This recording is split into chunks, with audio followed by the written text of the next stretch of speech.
I'm Dan DeWalt, folks, and I would just like to take a moment. We hope to have Thomas Herman come tonight, who's a candidate for Congress. I just wanted to put in a plug for Thomas Herman, who's running for Congress as progressive. And just,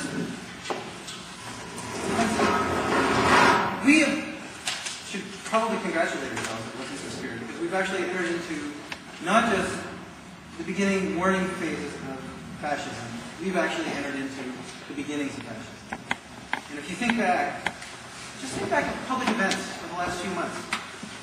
Political conventions, what happens at political conventions? We have preventative detention.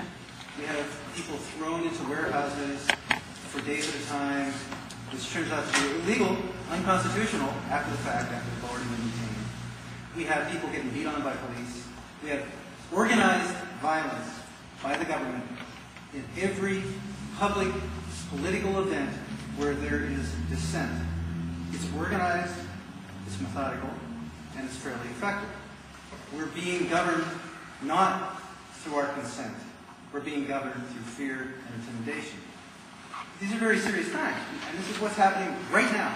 Last Wednesday, the Savior Obama, the hero McCain, Hofstra University, outside of Hofstra University last Wednesday night, which I'm sure, unless you read about it on an email, a dozen Iraq veterans in uniform, with formation, well not uniform, but information. Yes, full dress uniform. Yes. Were peacefully demonstrating.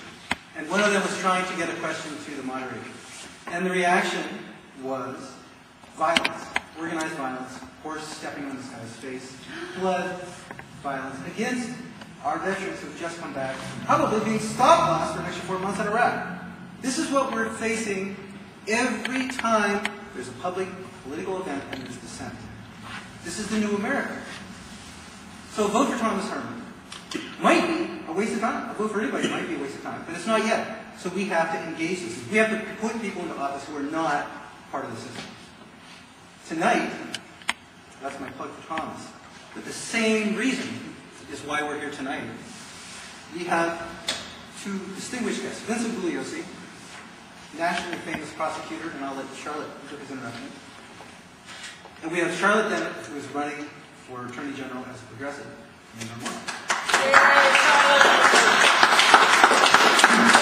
Charlotte has 30 years of experience as an investigative journalist. She's an attorney in Burlington, and she has promised to prosecute George Bush for murder, as Mr. Bugliosi will outline the case of how that is entirely feasible, possible, and proper to do if she is elected Attorney General. When she's elected Attorney General. And I would note to you that at a great talking point, if you're, I assume, I pretty much know all of you personally, so I don't think we have to convince anyone on this. But the important thing about tonight is, so we're a small group of whatever, we need to take this message out and talk to people about what we're going to hear tonight from Mr. Bugliosi. And one thing to keep with that conversation when you're talking to people is there is no viable Republican on the ticket. So with both the Thomas race, where Welch is his own Republican opponent, and the Attorney General, yeah, he is. He's a Republican and he's a Democrat. I think he's a better Republican than he's a Democrat. So. And in Charlotte's race, there's not a significant Republican opponent. So Charlotte is the opponent for William Sorrell. There's no spoiler factor. So you can take Charlotte's campaign material for the next 10 days, 15, whatever it is. You can be talking to people, and there is no spoiling factor at all in this race. This is a race that has only to do with justice and the rights of citizens, as opposed to the rights of corporate murderers. So that's the decision we face, and we have a really unique opportunity to have someone like Charlotte vote for it.